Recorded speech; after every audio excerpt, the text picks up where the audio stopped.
Utah. I'm going to bring you guys a little bit around with me. I'm upstairs in the employee lounge. Say hi, you guys. You're on the Hard Luck Show right now. Yo! Hard Luck Podcast. Live right now. Yo, what's up to Mormons? Happy Mormon. You guys. Happy Mormon. Yeah. Hey, can you guys down? Hey, can you guys, are you allowed to marry more than one woman over there in Utah? Can you have more than one wife? Polygamy. Yeah, polygamy. Yeah, so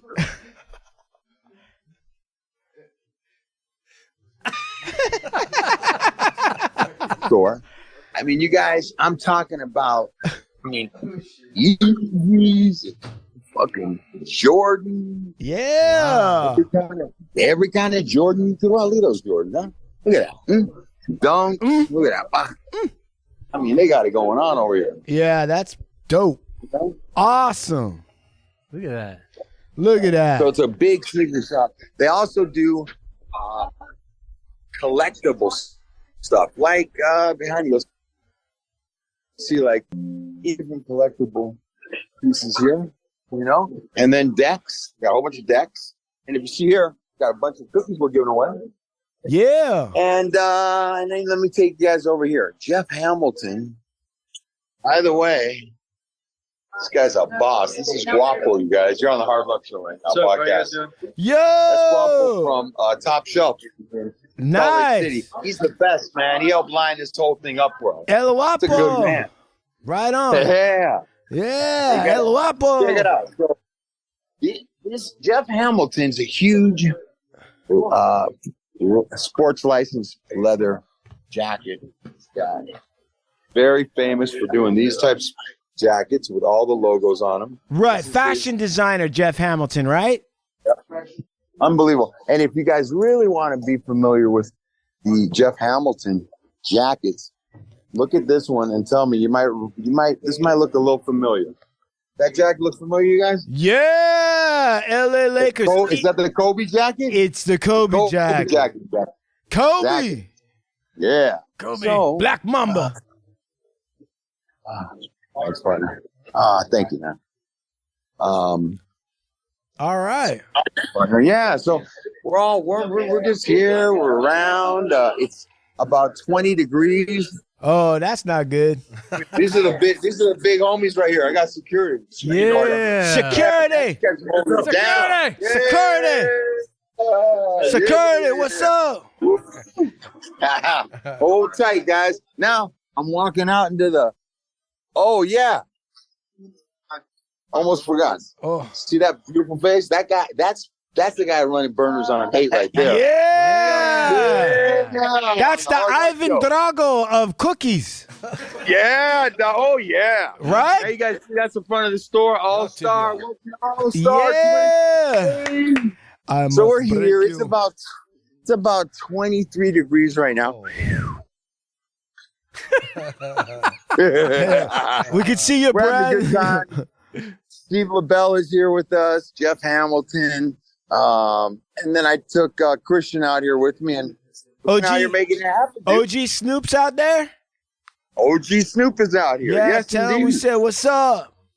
Yes. Yeah, we got to get him on how's it going? What do you guys got, man? I'm sorry. To all the listeners out there, I apologize. I'm out of town, but I'm here with you the best I can be tonight. All right, that's perfect. You know what? We're going to kick off the show with our first guest. And if you want to stay on, or if you want to just give me the high sign when it's time for you to say something, if you want to say something, or we can just hold your spot and just roll with it, and then whenever you're ready to pipe in, you can. How about that?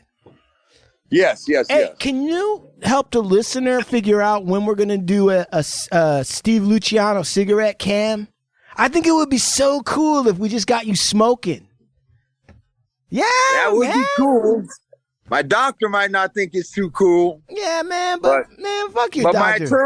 My attorney does. But my attorney does. You know what, bro? For whatever reason, and I don't know this, I feel like smoking doesn't affect you at all. Like, you're going to be one of those dudes that's going to be like 192, and they're going to be like, what's the secret to a long life? And you're going to be like, smoking. Serious? George Your Burns. mouth to God's ears. I hope you're right. All right. Let's say a mitzvah for that. All right, so I'm gonna. Who is our guest tonight? Go ahead. Big Pick Mike. Wait. Let's do an intro. And Oh, should we do it? Let's try an Yeah. intro, and then you can take a Big Pick Mike. Do you want to lead the thing in? No. Let, Hey, No. he's not going to be well, we'll try it. All right, let's go. Oh. Do you want to do the introduction since it's your guest? No, man, you're the host, man. I just brought people in. All right. Well, that was my attempt to tell you that I can't remember the exact names and that you're supposed to handle it. So just tell me that. Okay, name, man. All right. Hey, dispenser, bro. I said directly from the law. Hey. Right The there. noise is down once I put my headphones on. Yeah. Wow, dude. Yeah, man. Damn, Big Pick Mike. So he's trying to sit next to me. What's up with that? Oh! Okay, thanks, sir. Mr. and Mrs. Earbuds, Big Pick Mike just knocked down the wall. Boom. In front of like people. He was acting like the big man, walking around. It was like Kool-Aid. Hey, you need water? You need whatever? And then all of a sudden, he just walked right into a wall and knocked it all down. Kool-Aid. Oh, yeah. Yeah, it's not fixed. Right when we got Big Lux from Utah at one of the most premier events in all of Salt Lake City since the Mormon Tabernacle Choir. And now, You guys know what? Oh, go ahead. No, I was going to say something. I'm actually in the vault, you guys. This is top shelf. SLC.com. Okay, guys? When you guys want to buy, just look, all right? Just pay attention to the screen. Okay. All right, guys? I'm in the fucking, you guys see what's going on here? Wow. It's the Fort Knox of shoes. Yeah, I mean, that's Jordan Central, you guys. I'm saying these guys are the fucking truth. How much Salt money? Lake City. What's up, Lucky? Hey, hold on a second. Wait. How much money you think is in that vault, bro, in shoe money? About $1.8 million. 1.8. Yeah, they just told me. Like $1.5 million, $1.8 million in here. And it's heavily guarded, bro. Of course it is. These You guys know got a lot, that but- you know that the International Bank is gonna next year, not this year, but next year, they're transitioning off the American dollar and they're gonna put the currency onto the American shoe. Yes. Oh. It's worth more than the dollar. All right, you ready? Yeah, let's go. Oh, this guy. Hey, so yeah, man. Well, let's go ahead. You want to introduce the guest, or does Mike want to introduce the guest, or how we want to do it? Yeah, Mike's gonna do it, brother. I'm gonna put my headphones on. So Go ahead. Noise out. Yeah.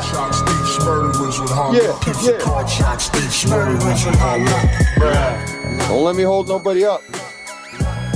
Let's keep doing your thing. Yeah. Okay. Go Where's ahead. Mike? Right here, dog. Big Mike. I'm right here, big dog. Introduction. Wait, Come wait, on, wait, big, wait. big. Start us Let's off. go, Hey, big. start Hey, it- let's go, big dick. Let's go, big dick, Mike. Check it out. You're listening to the Hard Luck Show. Good morning, everybody. All our listeners out there. 1, 2. Check it out. Got Chumahan. They got old Blue Eyes in the building. We are got a guest out here, Eddie Ruvalcaba. Welcome to the show. Eddie Kevin- Chupacabra. Chupacabra Eddie. That was the name for a while. I bet it was. It's My first name is Ruvalcaba. Chumahan, and I worked at a pizza joint, and all the Latinos in the back call me Chupacabra. That's a true story. Yeah. Sorrentos conquered. The last name has evolved over the years. All right. Wait. So okay, Big Pick Mike. Yes, sir. Okay, so you've introduced it. What? Give us the context. Well, Eddie, I've known Eddie as a photographer. He introduced me to photography. He's from Boyle Heights, influenced a lot of up-and-coming photographers in the Boyle Heights and East Los Angeles College. Now he's a teacher with Otis. Who is it? Otis College of Design. College of Design. Mentor, teacher, assistant. Incredible human being. I'm very, very blessed to have him in my life. Oh, man. Right on. All right. So Eddie Chupacabras, come on. Welcome to the Hard Luck Show. Come on down. The price is right. Yeah. So, how long have you known Big Mike? Big Mike, 2008, somewhere around there. Yeah.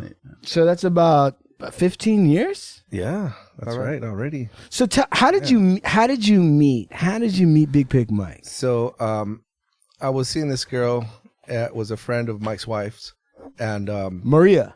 yeah, a friend Okay. of Maria, All right. and then we became friends. And then being a early student photographer at the time, 2007, 2008. The story goes further back, but I'll stay on this point right now. Maria was working for the International Documentary Association, Okay. and they needed a photographer for certain jobs. Yeah. And I think that's where we first met, was at one of these IDA gigs that Maria helped get me hired for. Okay. Mike was there as assisting with like loading, unloading gear for that. Oh, all right. So you were working you were just a muscle, Pretty much. hired muscle. Just taking stuff out. And what back did there. you do, Eddie? You looked at him and you're like, this guy needs to just tap into his creativity. Big time. No, man. No, we were just working, and that was like the first time we've like kind of like, hey, what's up, introduction. And later he Wait, let me get this right. So when you guys met, it was like, what's up, introduction?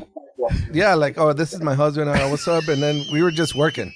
Right. Yeah, Just grab some shit. Just man. Right. moving stuff in and out. Big Mike, what did you think? You're like, this is my ticket out of here. Nah, man, it's like this dude with the camera. Like, come on, bro, we got to move stuff. And Right, I can't fuck around.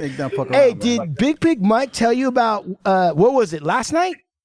All about the show? No. Oh, about- It was last night.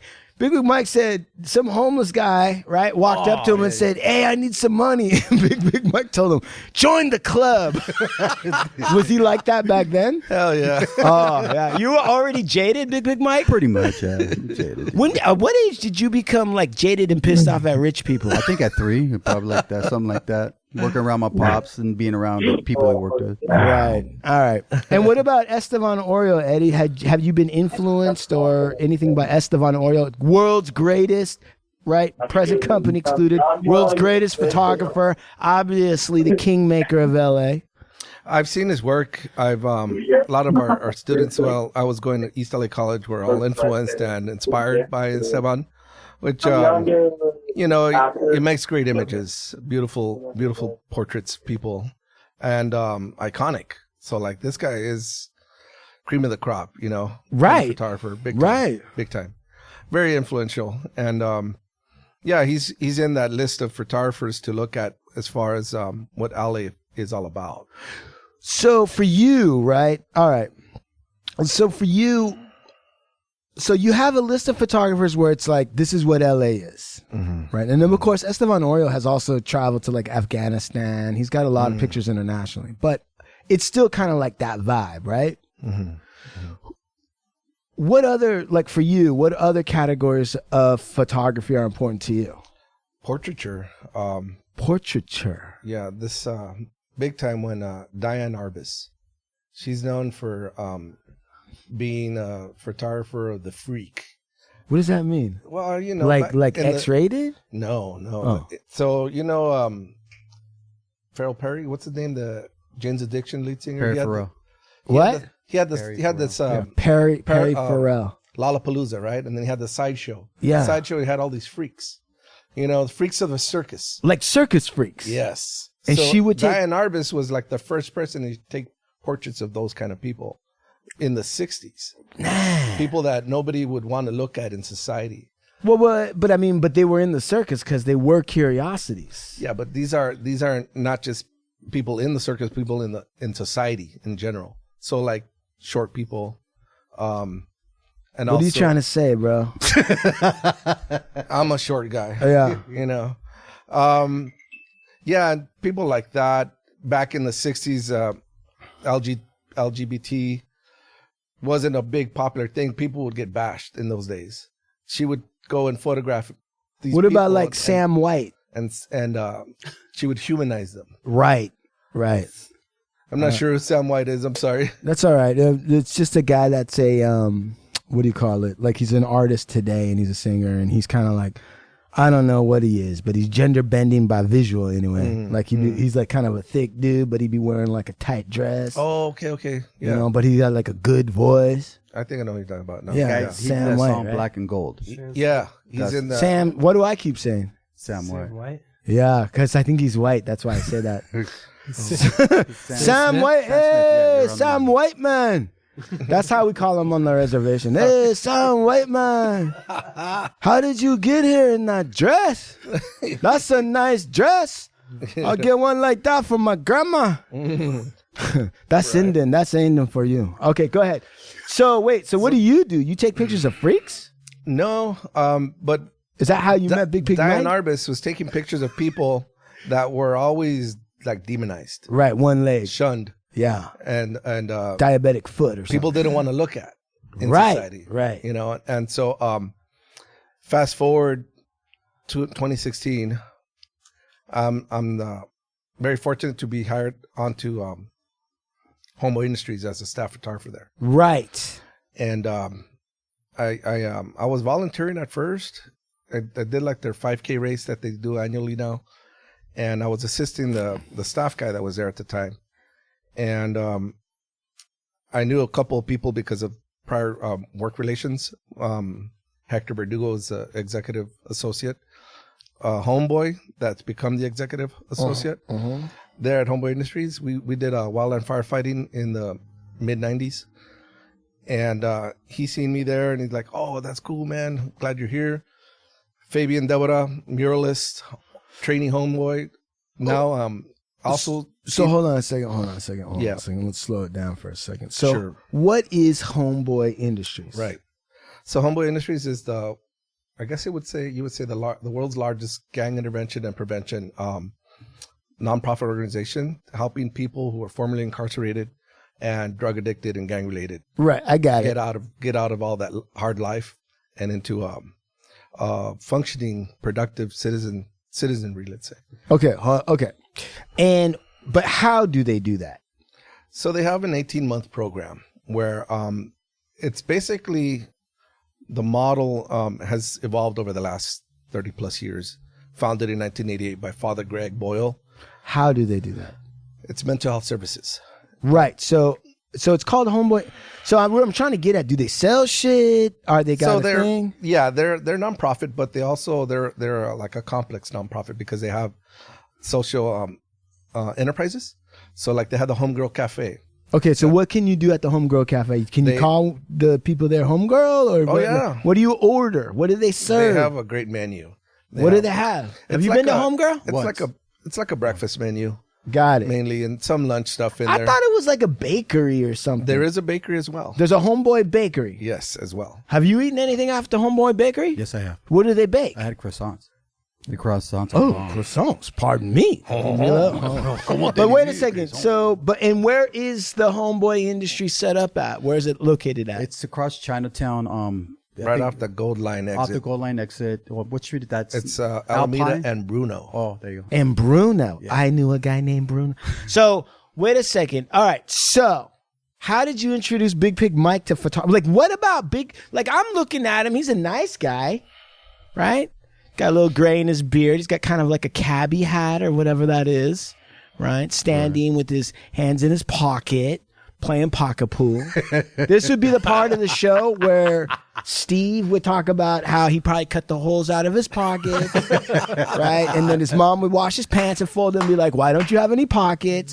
That would then lead into Gravy Leg talk, right? Mr. Gravy Leg, zippers getting ripped off, right? Okay. So then once you get past that, right, Gravy Leg, Lamont, then there would be a chuck that wire, right? Then it'd be like, "Lamont, you dummy." Then I would go off on some weird historical tangent about semen or something that would go for a very long time. Then we would come back and try to figure out what the fuck were we talking about. So then we go back to Big Pig Mike. Yes, sir. What about him said, Edward is going to introduce Big Pig Mike to photography. Well, like I was saying, we had that real quick introduction, and then later on we had that event at Carbon. He was DJing there. Right. I'm taking pictures event there. at where? A bar we used to manage and DJ. Called? Carbon, just like the element. It's in Culver City, man. That's what they named it, man. Hey, no, dude. For real. Carbon is charcoal in Spanish, motherfucker. Yeah, that's what they call It's it. not no element. What are you talking about? You gotta learn your roots, man. The periodic chart. Yeah. He took a period at the chart. Hey, That time of the month. he was on his period, then he had a chart. Wait. Yes, sir. Okay. Go for it. What's going on? So you're DJing Yeah. at Club Carbon. Did you have a DJ name? Yeah, Mike Angelo. That's it. This motherfucker. Name broke, What's don't your fix it. DJ name? It's Michael Angelo. Nah, it's Mike Angelo, man, not Michael. Mike, yeah, right. Without the horn sound. But, right. DJ Lucky. But wait a second. Why didn't you have like a name like DJ Rubik's Cube? It all started with I was in a band called 13th Love, singing and DJing. And I hated my for real. I hated my fucking middle name. Stop. Telling Hold you, on. I Wait. started Before in you go, a band? wait, Go for dude. it. Go for it. Wait.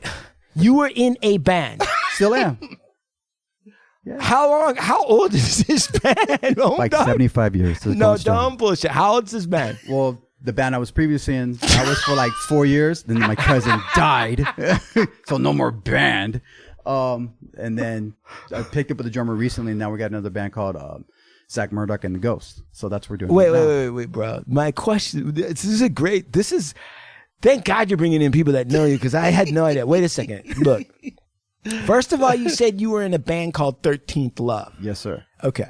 And I don't get it. What's 13th Love? Was it like a horror? It's like an unlucky love? Pretty much. That's what my cousin named it, and that's what he stuck. And he asked me if I wanted to be part of it. Who's your cousin? Rest in peace, my cousin Joji, Joji Esparza. And he told me, "Hey, cuz, what are you doing? I needed somebody to scratch and DJ and sing." And I said, "Fuck it, let's go." And What were you doing before that with the DJ? And sing? I was DJing in Hollywood, doing after hours clubs. I've done. And you were DJ Mike Angelo then too? I was going by Primitive, DJ Primitive. They call me. I was like, when looking all them fools, they would call me Big Mike. Hey, yo, Big Mike. So I went by Big Mike. That's all I went by. DJ Primitive, Imitive. I hated that shit. Why? I didn't like it, man. Everybody called me Big Mike. I tried to do something different. How did you come up with DJ Primitive? I just saw it on the fucking label one day. Said fuck it, But that was like eons ago, and I just didn't stick with it. I just stuck with Big Mike, and that was it. But wow, DJ Primitive, dude. I honestly think we should change your name to DJ Primitive. It's already taken. It is? Yes, it is. What about like DJ Primitive 242? Front 242. This guy, dude. Okay, wait. So, all right. So you're DJ Mike Angelo. Yes, sir. Your cousin, Rest in Power, calls you up, says, "Hey, come on, man. I need scratch and a sing." And you're like, "Well, you're in luck." Yeah, Because I can scat and I'm DJ Primitive. That was But it. I'm going to go by DJ Mike Angelo because I don't want to, I'm trying to be me. I'm not trying to be a persona. There's nothing to hide. The way I came upon that name It was given to me at birth. No. Oh. Well, that too. Oh. But I didn't like my middle name because What's your middle name? Angelo. What's wrong with that? Because I always get in trouble when I be called Angelo. My parents would go, "Hey, yo, Angelo." That was fucking done. Game over. That was don't- when he got in trouble. I got in Yeah, trouble, but bro. I mean, dudes, come on. If you live in Los Angeles and your name is Angelo, it kind of like writes itself, right? LA. Yeah, Embraced dude. it, The man. original Angelo. Los They call me Los. Los Angeles. They call me Los Angelos. I embraced it, man. You should have. No, but you didn't. I know. At first, no, I did not. I was against it. And the way it happened is the drummer from 13th Love is Brad Doan, who's a good friend of mine now. He took my driver's license and he put it on the business card. He goes, "Here, goes past these house so we can do some gigs." And I'm like, "What the fuck, dude? Mike Angelo, what the fuck you doing? That's my middle name. I don't want anybody to know my middle name."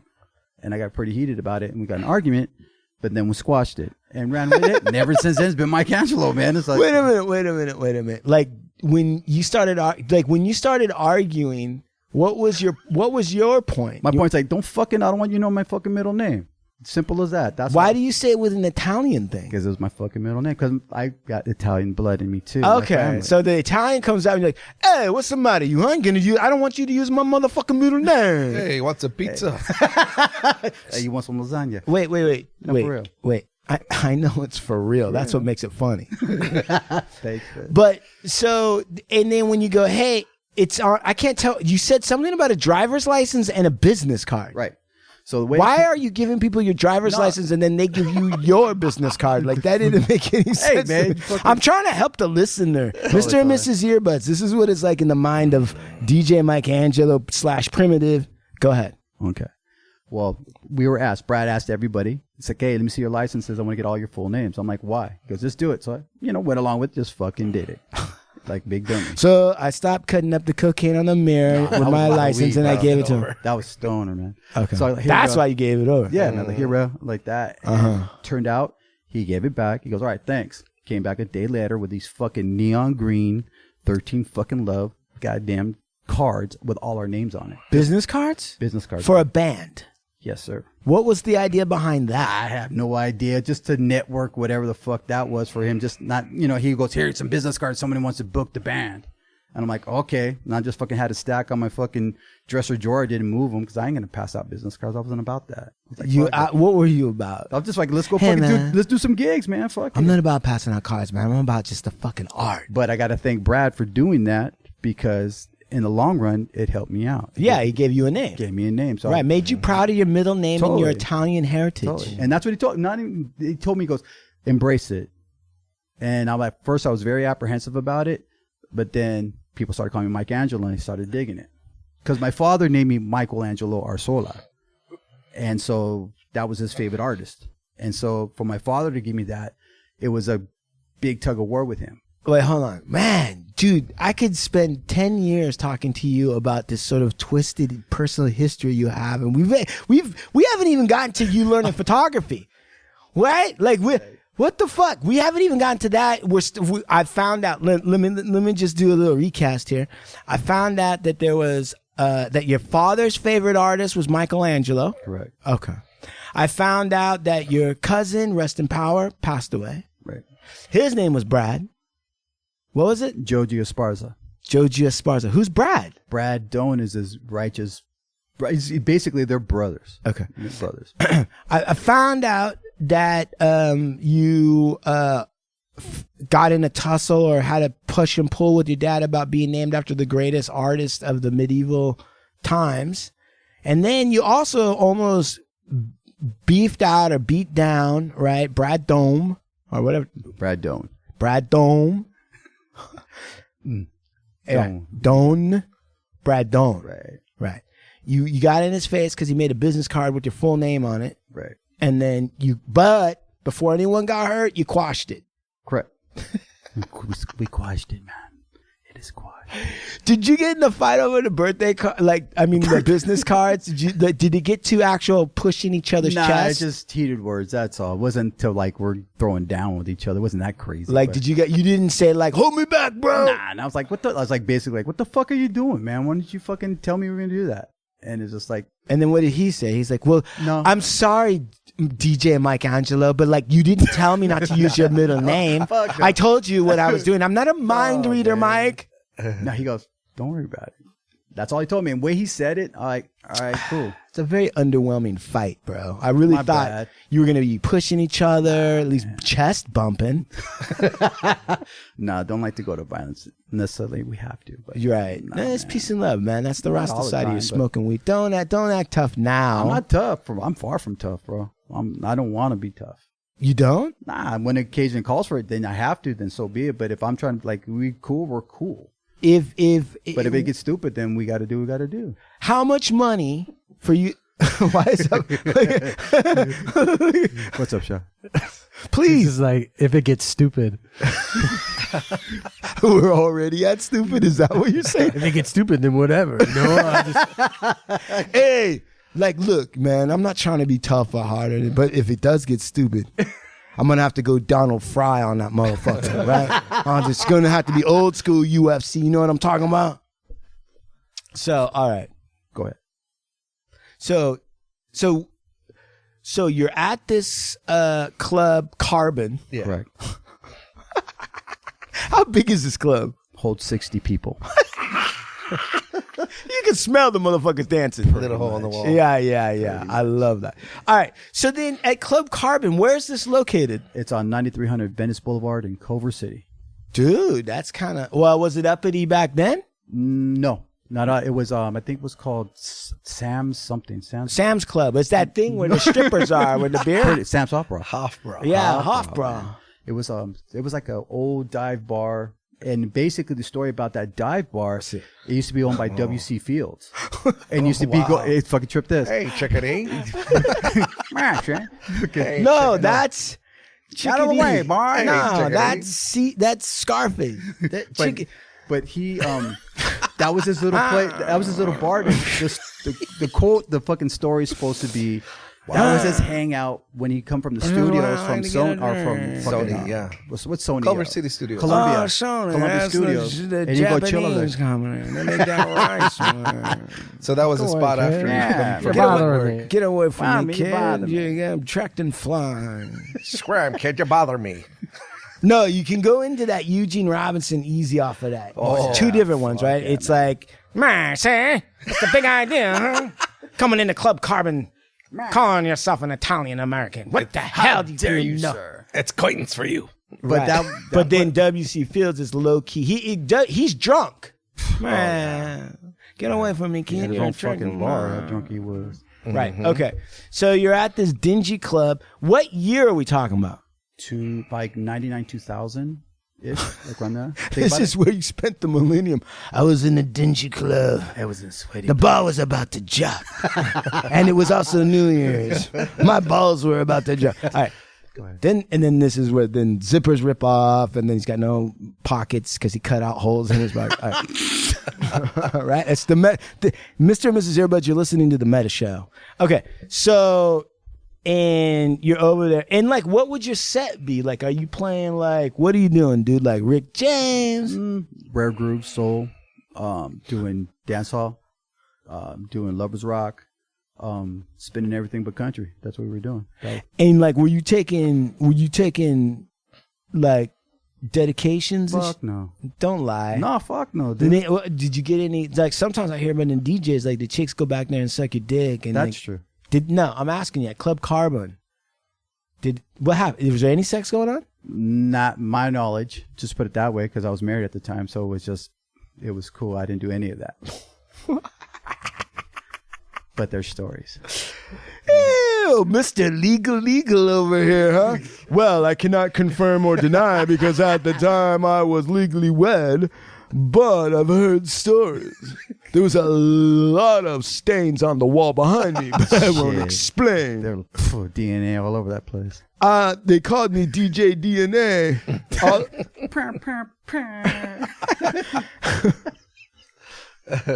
I had 3 turntables. 2 for my hand.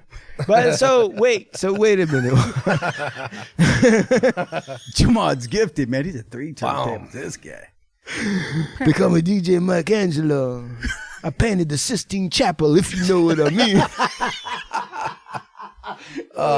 Shit, man. What a bum. Wait a second. No, but seriously, was there? So, I mean, look, it can't be used against you, dude. Fifth Amendment. So, at Club Carbon, were you getting pussy? Yes or no? Yes. Oh man, see, that's why people become DJs. See, you see that, old blue eyes? Edward, you ever become a DJ? No. Okay. I learned to DJ, but never became like. Was it for the sex? No. I just liked music. I was helping my You friend. weren't like him. You weren't a horn dog. Like no, DJ. my friend. Fucking blue balls. My friend was a DJ, and I would Shit. his my friend's big brother was a DJ, and I would help them carry all the milk crates filled with records back in the day. Oh yeah, So that's we'd what, come back from the parties, and then we'd still be drinking or whatever, and learn. And I would learn to DJ after. that was the code word over at DJ Michelangelo. He would tell a girl, be like, "You want to carry my milk crates?" Because he'd be filling up crates with. What milk. about drugs? Like a lot of times I hear. Oh, fucking yeah, of course. Tons What of do you drugs. mean? Of course. How does it work? I'm a nerd. I never got close to a DJ. DJ never listened to me because I didn't have drugs or money. Go. People want to get in the door. They don't want to wait in line. They see you. They definitely want to get hooked up, even with drinks or drugs. They'll pay you cash, drugs, whatever. No, give me an instance. Instance, I was watching the door one night. Guy had about 10 people with him. A person forgot their ID. He flashed me $300, put it in my pocket, and he goes, "If you can get him in, no problem." And he goes, I go, "What do you got?" He goes, "This." And he goes, shows me 3 Benjamins. And I go, "Come on in." And there's a line of 50 people trying to get in. Fucking pissed. They're like, Hey man, that's bullshit. that's Say, what- Jack. All I heard was, "Motherfucker, what's this motherfucker cutting the line for?" For $300 it's a motherfucking fucking- dollars. He put 3 bills in my pocket. So it's like, all right, come on through. What about cocaine? They anyone hand you a bag Plenty of of cocaine, plenty of LSD. Wait. Slow down, Fine, please, dude. please. Go for it. Did anybody hand you a bag of cocaine? No, but but I partaked in it. Correct. Yes, I have. Okay. All right. What? And then, I mean, weed's easy, dude. You're a DJ, so that ain't shit. What about black beauties? Nah, man, I ain't crazy like that. I ain't trying to knock myself out, man. Yeah. Fuck that. Yeah. Nah, I ain't Yeah. down with that. What about red devils? Damn, what you talking 1960 shit? What the fuck? I'm old, but damn, dude. Nah, it wasn't my time. Did you ever do LSD or acid? I've done acid, yes. How many times? I've done it 3 times. So the first time was so good, you were like, okay, I'm gonna try it again. The first time was at after hours at 4 a.m. And what happened? Fuck, that was the wrong time to take it. Why? Because I woke up in Denny's at 9 o'clock in the morning with my cousin, and a hooker was trying to pick him up and take him back to the fucking Holiday Inn. You just woke up? No, it was just surreal. We were at a fucking Denny's and we're ordering fucking pancakes of all things, and fucking this girl comes up to my cousin Carlos, and she's like, "Hey, I have a girl back in the room." Da da da da. And I'm tripping balls. I'm like, what the fuck? And she's just sitting behind the fucking the fucking whatever that booth is, and she comes over like leering, and she puts his arm around. But like when you were tripping, what did you see? Like, did you see? It didn't fucking seem real, but she was blatant with it. She was like, she's just all in your face, man. And I was like watching this, trying to eat pancakes, and like, what the fuck is going on? And she was like, I got a room in the back. And she told my cousin Carla, she was, I can't go fuck in the room after you eat pancakes. Like that. And I was like, what the fuck, dude? She wants to butter my pancake. Fucking yeah. All right. Yeah, So then, okay, so what about all of that you just heard, Eddie? What about all of that is like, he needs to learn photography. Yeah. You need to get away from that scene and take pictures of flowers. Totally. Oh, so he was trying to rescue you. And he did. No. Dude, you were on LSD with prostitutes at a Denny's, and Edward came up and was like, bro, this dude needs a skill. We need to get him to Homeboy Industries where we turn people's lives around. Right? And the craziest shit is back in, like, that's mid-90s, Lucky was working the door. Lucky was working the door at Club Carbon? No, not Club Carbon. He was working at the after hours. Oh. And so that's how I got to know Lux. Is that true? Yeah, it's very true. What was your first encounter with Big Lux? Oh, it was stoic. He was fucking like, he's got that stare. Like, oh shit, he ain't fucking around. Right. He's like, what's up? And it was really just, it was cold. But that's his demeanor at first. He's like, hey, what's up? Right. And that was it. Did you, as a man, were you slightly intimidated? Yeah, I'll be honest with you. I was like, oh shit, this guy's the business. Like, straight up. He's like, you saw it in his eyes. He had that cold stare. I'm like, oh, damn, this ain't nobody to fuck with. And after that, got to know him. He started cracking jokes, talking shit. And I'm like, oh, he's fucking cool motherfucker, man. Right. But if stuff gets stupid. Yo, no doubt. Yeah, that's the one you want by your side, dude. You don't want to fight that fool. Yeah, you want me on this side, not across. No. So How did you, wait, slow down now. Don't clump it all together. These are rarities that the listeners don't get to hear very often about the behind the scenes. So, Big Lux is standing at the door with that 1,000-yard stare. Right. And so, and automatically, most males that I see interacting with Big Lux, right, especially at first, they snap to attention a little bit. Like, it's not no games like, hey, what's up, brother? Yes, sir, what it is. You see Big Lux, you're like, disculpa. Dispensa, right? Yeah, man. Was that how it was? Did you get kind of serious? Yeah, for real. Let him know, like, hey, I'm not trying to be hard, but I'm also down. Yeah, just right. I'll back you up. Yeah, right. That's what I love about him. It's persona. You see what you get, right? And that's it. And that's it. And that's what like I'm fortunate to know him now later in life and become friends. Yeah. Especially the last 5 years. Yeah. We got to know each other, and he's a beautiful human being.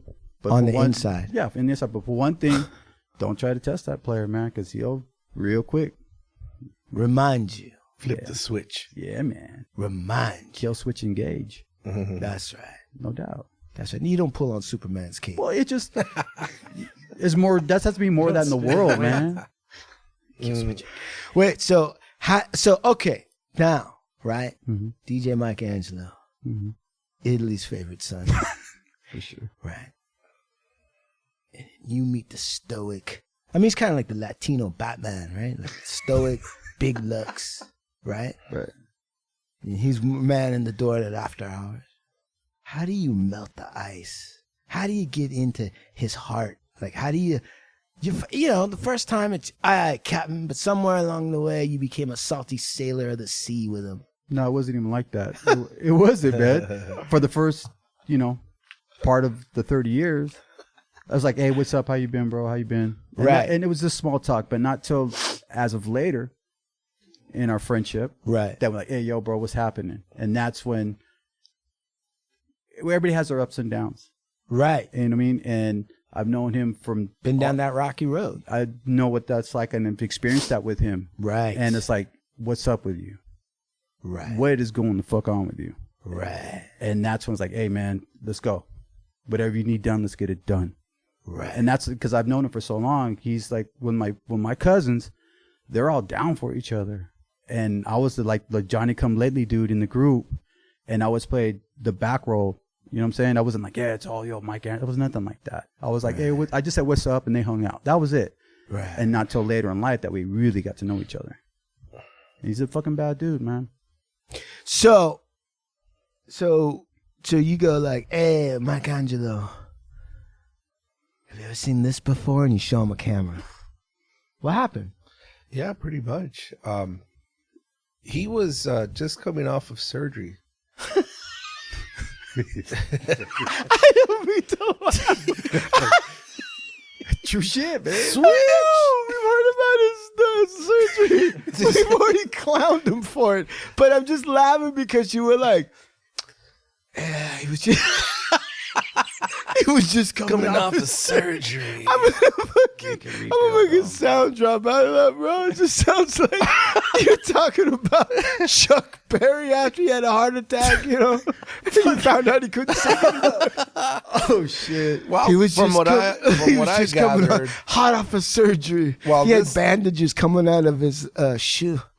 And I what could I still understood- smell the anesthesia, you the know. gangrene. It was coming off him, right? And I looked in his eyes, and it was a cold look of a man who'd seen death and shook her hand, but decided life was still going on. Yeah, it was like a whole new life for Mike, from what I understand. Yeah, man. A new start, and We called it a great start. Which is the name I got off of a frozen breakfast thing. We called him Great Start Mike. Fucking the great right toe. Well, from what I understood, what Mike was sharing when he had his surgery was like life altering for him, because he had his toe amputated, and I guess what would you call that? You kind of They hacked the shit off it too. We called him number 9. Yeah, I can count to 19 now, fuckers, and plus my head is just 20. what do you call that when you realize? Oh, They call it a see, quarter pounder. You realize your mortality. No doubt. Mortality. He realizes his totality. Oh, you're a dick. Fucking dick. And I said this man lost a toe, but he's gonna gain a camera. Hey, that's what happened. That's real shit.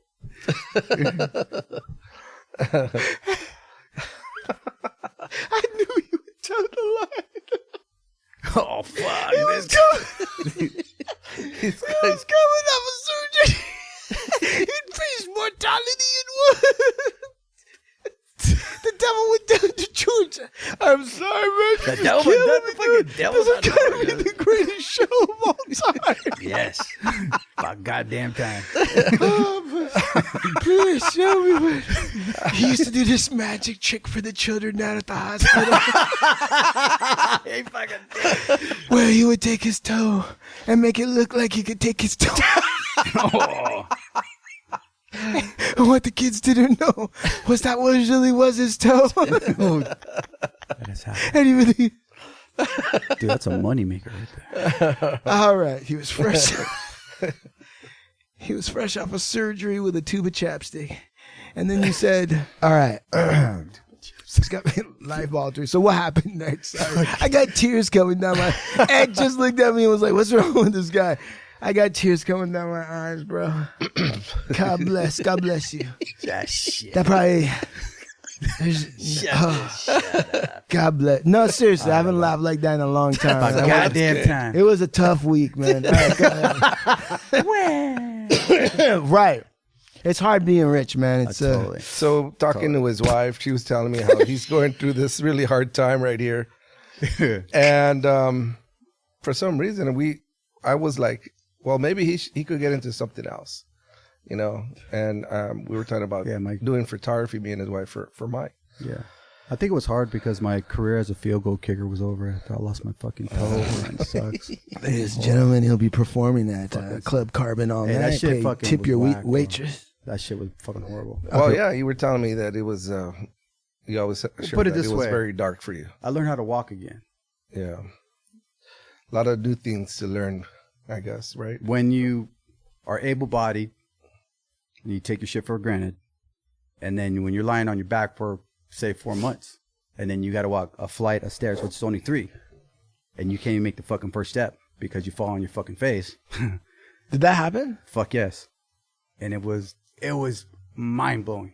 How old were you? I was 2000. It happened in 2008, so I had to be like 44, 45, if that.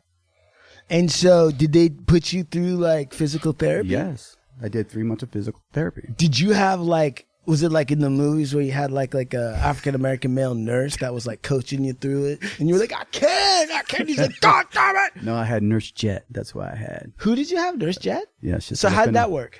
She was dope. She was very course uplifting. You can do it. You can walk again. Was it really like that? Yeah, sir. You're dead serious. Yes. So they would pull you in the chair over there. I learned how to shower in a wheelchair. Literally how to move over, do all that stuff, and like now to walk like this, to stand in front of you. Yeah. Just it's like it's a miracle. It's beyond a miracle, bro. How long were you wheelchair bound? Like I said, 3 months. 3 months, but that was more than enough time to realize what you have as a physical body in this life, and to appreciate it and to respect it. Yeah. And what you put in it. And I was at 285 at the time. You were 285 in a wheelchair. Fuck yeah, bro. You knew him then? Yeah. I was a big motherfucker. Yeah. Wow. Yeah, he's Triple XL, man. He's lost a lot of weight and got healthier. I mean, obviously, you kind of get into that. Like I say, you discover your mortality, right? Kind of situation, and I can relate with that. Fuck yeah. Bro. Why did you have a near death experience? Oh, plenty. Really? Oh, hell yeah. Like what, dude? Did you see any light? A tunnel? Not like that kind of near death, but like I should be dead. So many different ways, so many different times. You know, I never talked to any man, including myself, really that doesn't have at least like 3, like, I should have been dead. Man, where I was going, I'm on borrowed time. Yeah. What was the craziest reason why you should be dead? Well, I mean, I'm sober now 23 years. Are you? March 7th will be 23 years, yeah. Awesome. You got sober in what year? 2000. I got sober in 2002. Oh, right on. Yeah, man. I was freaking cracked out. I was all cracked out. I was like 1991. I graduated high school, and then I was into the East LA party scene, backyard party scene. It was a big deal. But this period from 1988 to 1998 was what we call now the history of gang violence in LA. Yeah. The decade of death. Okay, so during this time, I was in the gangs in 88. I get out of the gangs because I wanted to play high school football. Okay. And I got into high school football. It kept me straight till I graduated. Once I graduated, then I went to East LA College. When I first picked up the camera, started doing pictures of the football games at the high school and then the backyard party scene. And so there's all these like little cliques of party crews, right, that promote their group and their parties that they're throwing. And it was all about the party. So I'm drinking, and then I would come home like at 2, 3 in the morning. My neighbors were still partying, and I would party there till morning. And then the drugs would come out and try this, try that. Before I know it, I'm stuck on crack cocaine. How fast was it to get stuck on crack cocaine? I think I tried it like a couple of times, and then that third time, like I tried it like with the proper like paraphernalia, like glass pipe and a screen to filter the rock or whatever you call that, and it hit me like freaking the meanest high I've ever had in my life. What is it? I mean, for the uninitiated, like It's an adrenaline rush kind of thing. Like 0 to 60 in split second. Boom. and when that happens, do you realize at that moment why everyone's doing it? It was like, I don't know why everyone's not doing it. You know, that's just something that if everybody knew what it was like, they would all be doing it. That kind of feeling I had. You know, not at the moment, but, you know, reflecting on it, thinking about it in my disillusioned mind. Can you describe what crack smoke tastes like? Sometimes there was some mix that had a perfumish kind of flavor, which was the crack that I didn't like. But then it had a kind of sweetness to it. It's not so much the taste, not that much of a tasting, really. Is it hot when it comes in? Yeah. Yeah, because it's basically you're melting a solid substance.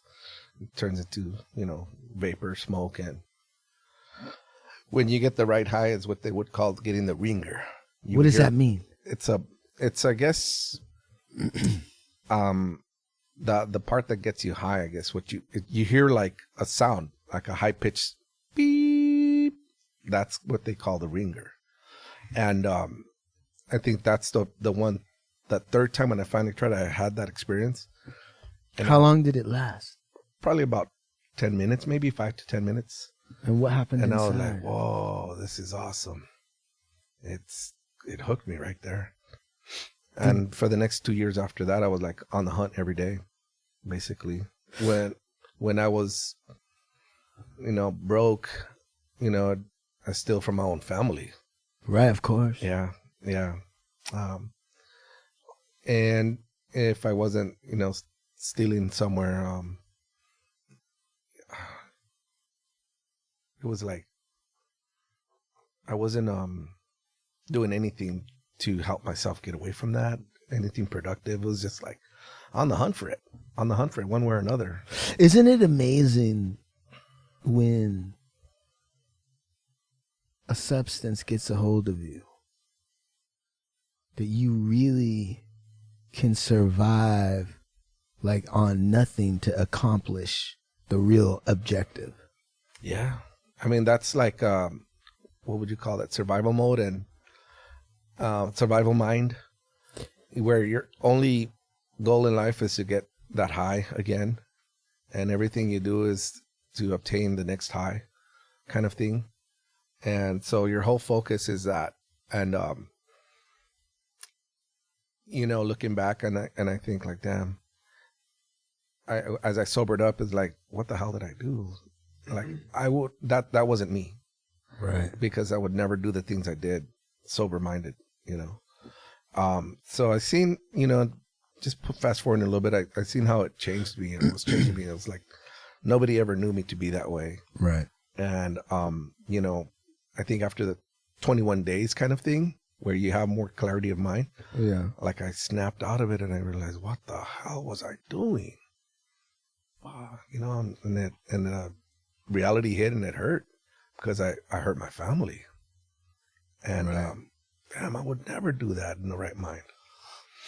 It was hard. And so like talking about the mortality thing, right?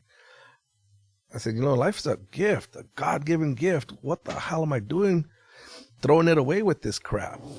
You know, life is worth more than just trying to destroy myself. Right. God didn't give us this life to throw it away like that. Right. You know, there has to be, there was always a thought in my mind that I would be this old and I would be done with that. Thinking about a future like being a father. Right. My kid's going to see me getting drunk and high. That's what I'm supposed to be like in this life. And I, looking at the future that way, it was like, this is not supposed to be forever, you know, and my life is not going to be forever. Like, right. I realize I'm going to die one day. What the freaking hell am I doing? So, I mean, so what was it that got you to that point? A lot of people have a bottom, but how did you finally hit yours? So it was one of my best friends, kind of big brother situation that the homie burned me. I got burned and it was like $5,000 worth of, you know, like I bought a used Harley Davidson. Okay. And he was going to help me put it all together, and I entrusted him with it.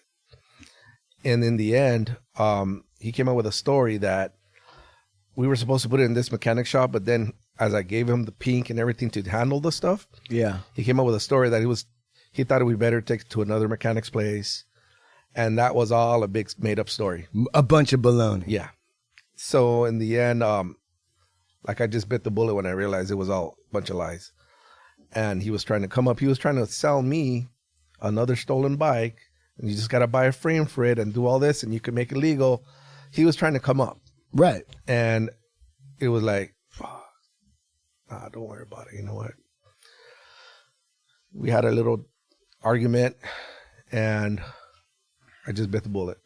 Homies from the neighborhood were understanding what happened, and like, hey, just let me know, homie. We'll take care of him. No, I don't want no karma coming back to me like that, you know? Right. And it's like, because that'll end up coming back to me, you know? Mm-hmm. So I just bit the bullet. In the end, we talked, and he said, Eddie, I messed up. I'm sorry. I'm going to help. I'm going to try to make it back up to you. All right. So he gave me like $2,000. And did he tell you why he had realized? No, he never told me. But like, soon after that, he gets busted for doing stupid things. He did 4 years in jail. Okay. And, you know, it's like that saying goes, in certain situations, karma is justice without the satisfaction. Right. But I actually got to see this guy get busted. And it's like, you know, it happens. You do stupid things will come back to you. Right. And, you know, I just hope that he learned, you know, and he did. He's changed a lot since then. But how did that, going back to the original, so where is it that you say, I'm putting the crack pipe down? Oh, yeah. Well, that experience hurt the hell out of me because this was like my trusted friend. It hurt so bad. It made me, his younger brother was telling me, don't trust him. Don't trust him. He's going to burn you. And I'm like, why? What did I do to him? Why would he do that to me? Why would he do that to me? This is my brother. Like, I put my life in his hand kind of thing. And he burned me, and that hurt. It hurt like hell. Right. That like made me stop and think, damn, I'm never going to allow anyone to use that as an excuse. You know, his excuse was, oh, Eddie's always drunk and high the whole time. He's not going to notice this being gone. And I'm like, I'm not going to ever allow anyone to use that as an excuse to take advantage of me. So you saw that as a weakness and that it was going to allow people to take advantage of you. Yeah. And based on that, you said, I need to stop getting high. I need to, like, it was the pain that came from the betrayal of that. So how did you stop? So it started during the Catholic tradition of Lent. You said, so for Lent, I'm not going to smoke crack? And I smoked, I stopped drinking. I stopped I all. bet Jesus was fucking stoked. I'm just joking. I don't mean to make disrespect. I mean no disrespect. It's just so funny because you're like, well, first it was Lent. I wasn't going to eat fish, and I wasn't going to smoke crack because I'm a good Catholic. All right, go ahead. So I had already been doing that in prior years. Right. Okay, so you were like, all right. I fast forwarded the story a little bit. I'm sorry. No, don't. I'm just laughing. I was this like super hard crack addict for the first 2 years, and then I freaking my mom kicked me out the house, 94, and some of my original negatives got damaged out with all the junk my mom threw out of my mind.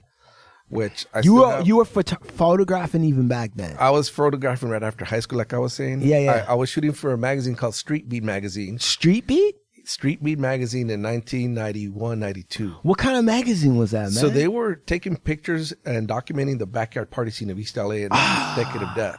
And it was called Street Beat. Do you have any of those old issues? Yeah, I do. How many issues did they put out? They did like maybe 26 for about a 3 or 4 year period. Wow. I mean, it kind of sounds like a thing that should have like really taken off. It did. But this is another guy that I was partying with. He instead of paying me for the stuff I was contributing, he would pay me with like getting high. So we'd go do our party thing, and then we'd do our party thing after. Smoking rocks and stuff. Right. But you know, there's somebody that brought back that whole era. Her name is Guadalupe Rosales. She has an Instagram page called Veteranas en Rucas on Instagram. She's got like 300, 400,000 followers now. And yeah, she's posting. You'll see some of my pictures in there in the recent posting. But she found out that I did these pictures at Street Beat, and she's got like every issue of the magazines. Yeah. And she was like, she's just blowing me up. And I actually did a show with her where one of these pictures that got damaged from my mom throwing my stuff out on the street for being this crack addict. Right. She liked this picture. Is a picture of a homie showing me his jacket with his party crew name on it, it's called Ruthless. And the negative, it's black and white, and it's all water damaged. And I'm like, you want that picture? It was like kind of messed up, but talking about it, it's like, well, it adds to the story of the image. You know, Ruthless, the water damage kind of puts my signature of my life at the time on it, where there's this picture that's all right. This negative that's all like damaged like the way I was damaged. It was like symbolic. Yes. Symbolic of me in my life at the time. Right. It's all put together. Ruthless. Yeah. But all right. But so then so how did you put this? Did you have any support or help from any groups? No. You did it cold turkey. Cold turkey, man. Yeah. Cold turkey. Man, now, what's that like? My best friend, my other best friend's father was an AA guy. He's about to be 44 years sober. Okay. He would always tell my best friend to keep reminding me to stop drinking. And he said, no matter what, don't ever stop reminding him. So there was always advice. And one of those things was, no matter who's born, whose birthday, who dies, you should never have an excuse to ever drink again. You know, and that always stuck with me. A lot of the like my football coach and other things that I learned in sports at Roosevelt High School. What position did you play in football? So I played tailback and middle linebacker in the B League, which is like a weight limited. It was weight regulated. The max would be 165. I was only about $110, $120. Okay. And you're the linebacker. Yeah, that'd have to be a smaller. Yeah, no. Yeah. Like a little people football. Yeah, exactly. Right. And so, I mean, that you could play all the way to your senior year. It wasn't like now if you're a junior, you have to go automatically to the varsity. Right. But yeah, back in the early 90s, that was a different way of playing ball in the LA Unified. So we're at the 1 hour mark. Where can people go to see your work? On Instagram, it's at edruv. That's how do you spell it? EDRUV. Yeah. And that's where you can see myself, or on Facebook at Eddie Ruvalcaba. Right on. Big Pick Mike Angelo, what do you got? Sweet. Instagram, you check me out. We're also doing Channel the Sun. Definitely have an event coming up in May. What? It's a 3-day festival. What is it? It's called Channel the Sun. It's called the Festival. The what? The 4 M's, like the Festival. Wait, say that again. The Festival. Oh, I didn't even. It's called the festival. No, it's we're gonna be doing that in sometime in May. It's gonna be for 3 days. Sweet. Look it. Where's my fucking? Here it is. Vibes rolling papers. You want to stop being stupid, right? You want to be a hit with the opposite sex, right? Insert outrageous claim here. Then Cubano, right? Vibes rolling papers. It's only vibes. Vibes all the time. And it's only vibes all the time. And then, right, Cookies FS, right? Burner, S? big shout out to, SF.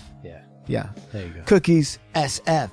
Shout out to Burner. Big Burn. Big Burn. Right. That merch, right? Dropping a new capsule in winter. Right. What? Shout out to Esteban Oriel and the Soul Assassins. And the Soul Assassins crew. Big shout out to Instagram Jesus. Thank you for coming and visiting. Raul, right? Calco. Pulpo. Pulpo beard oil. Big Scoob, right? Remember Big Scoob and the fucking weed butter or whatever he's making? Hey, Yes, sir. Ovanda Bone LLP, right? So when you get in trouble for telling us about all the trim you were getting while you were married, I know a lawyer who could represent you in the family law case, my friend. Right on. That's how I do it. Your buddy over there is just cracking up this whole show. Mr. and Mrs. Earbud, there's a dude in red behind. I don't know. I can't remember his name. What's his Louis. name? Louis! Louis! Man, cracking up. I would sit here trying to talk to you, and I would just see him like just rolling, just in the back laughing. I don't even know what he's rolling. All right. Give your plug again, man. So it's at EDRUV on Instagram, EdRuv on Instagram. All right. And Luis, anything? Got anything to plug? Louis Mora. Louis Mora! You're in the To Live and Die in LA show with Esteban next week. Are you going to be there? He's got a couple pieces in the show. You got a couple pieces in the show with Esteban Oriol? Yeah. Hey, saludos! Hey. Hey! El Gallo Negro lives. And Shout out Movement Yeah. for all your audio and podcasting needs. Don't forget to hit us up at www.hardluckshow.com. right, and stay tuned because when this drops this week, I got recordings from Instagram Jesus' visit to my office today. Came down and some excellent stories. Oh, It was real. Oh, bro, he should have. All right. Anything else? Hasta la vista. Oh. Hard Luck Show. That's right. All right. Thanks, man. Big shout out to Big Lux, Utah, Salt Lake. Yeah. Doing big things.